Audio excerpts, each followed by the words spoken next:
What's up, YouTube peeps? This is D from Brooklyn with a nice little surprise for you. I'm giving you a up close and personal with the first additions to the summer tub, the pond.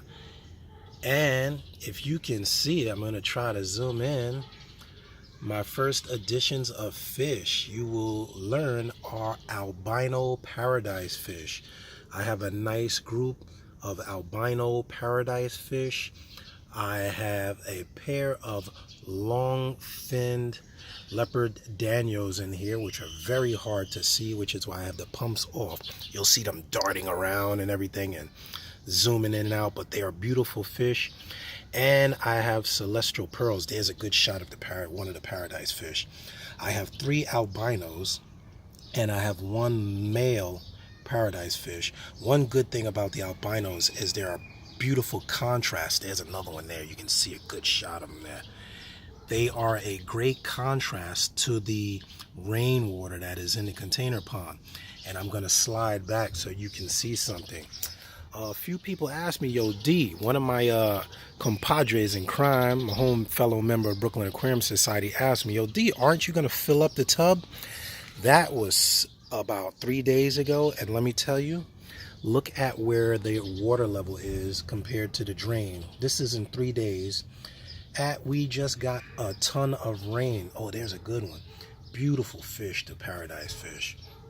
I am not surprised at all after doing this over a few years at how fast the rain fills these tubs. There's beautiful finish. That's a male. That's definitely a male there. And one good thing, these are small, but you'll see these guys are going to grow pretty quick. So if you have not subscribed, click subscribe now so that you can be witness as to how fast these fish grow in the outside environment. One of my solar panels fell off. It was so windy. I got to put this back up. We got a lot of cloud cover as far as enough to power the pond. Sorry about that noise. My neighbor decided to start sawing as soon as I start videoing. But, oh look, they might be pairing up right there.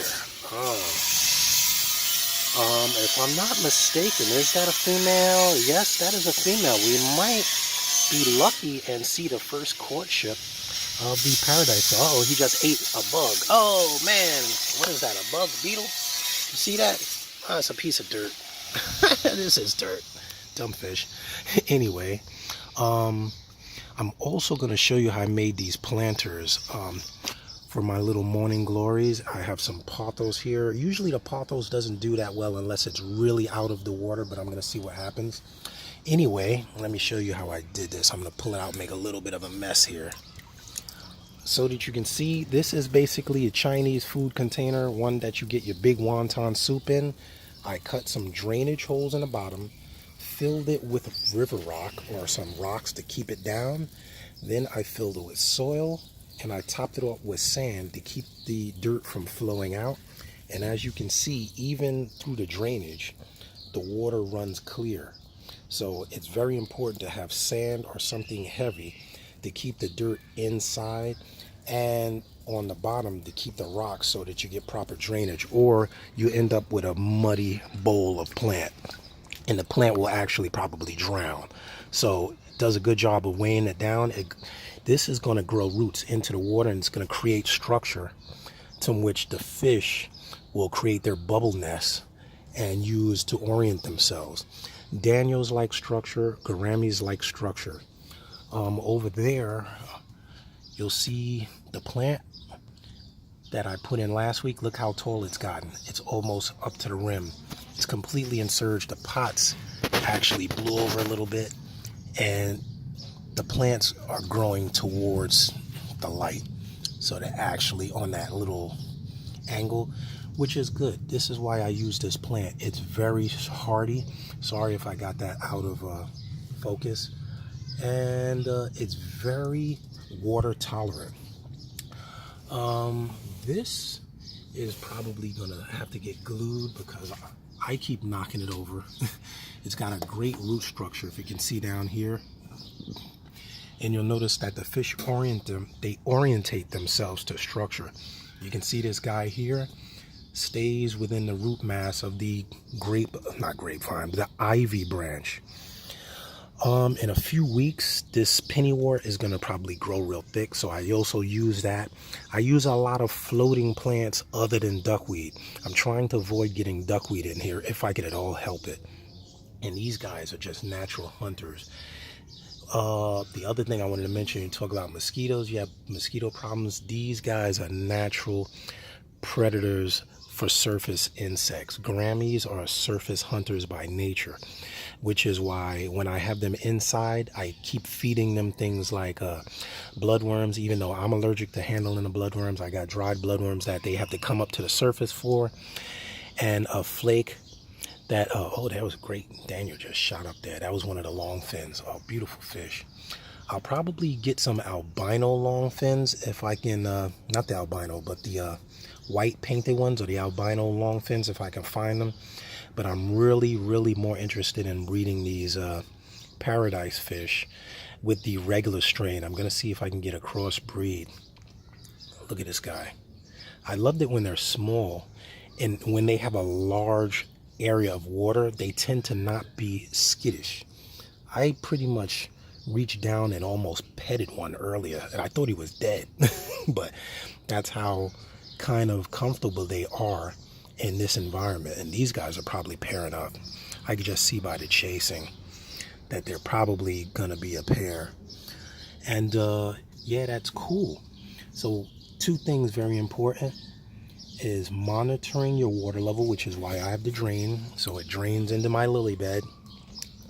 Monitoring the water level, keeping some sort of circulation, because they need X amount of surface agitation in order to prevent stagnant water.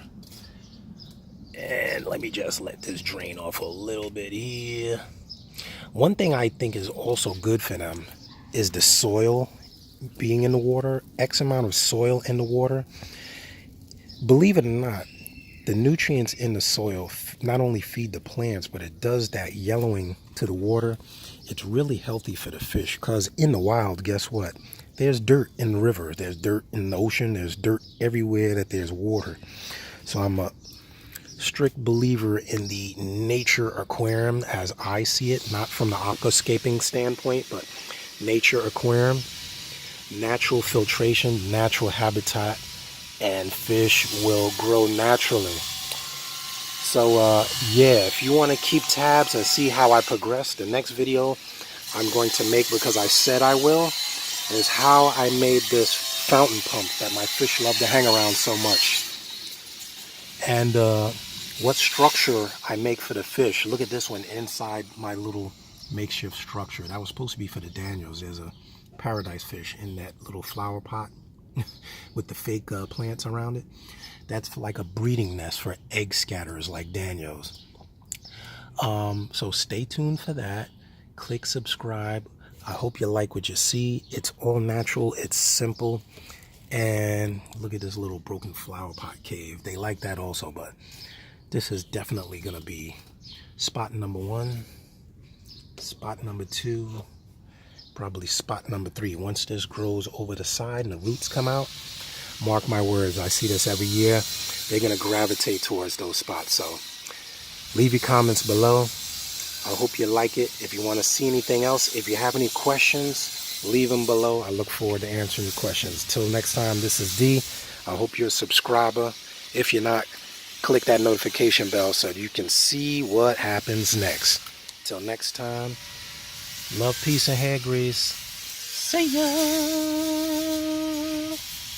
The funny thing is, the regular paradise fish completely blends in. I cannot see him. But I know he's here. But I can't see him. Look, these are got to pair up, definitely. Oh, look at that. I'm out. See ya.